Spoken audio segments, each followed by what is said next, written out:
Dating rebelde, sumuko sa Bataan PNP, nagsuko din ng mga baril at mga kagamitan ng mga pampasabog.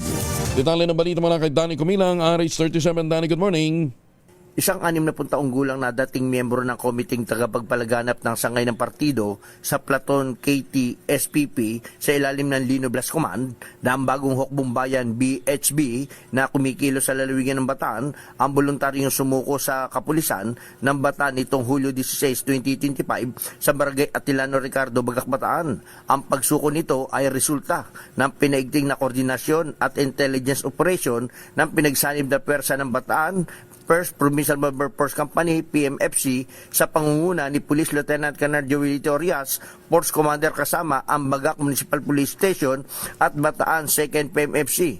Hindi isinapubliko ang pagkakilanlang na naturang dating rebelde para sa kanyang seguridad, ngunit ayon sa mga otoridad kung saan loob umano itong lumapit at nagpayag ng kagustuhan na muling makapamuhay ng legal at mapayapa sa lipunan.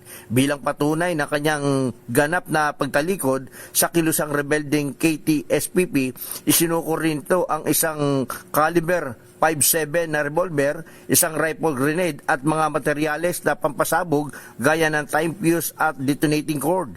Lubos namang pinuri ni Colonel Marte Salvadora, officer in charge ng Bataan Police Provincial Office, ang naging desisyon ng dating rebelde at tinawag itong isang matapang na hakbang tungo sa mas maliwanag na kinabukasan para sa kanya, sa kanyang pamilya at sa kanyang komunidad. Danny Kumilang, RH37, DCRH, una sa Pilipinas, una sa Pilipino. Maraming salamat, Danny.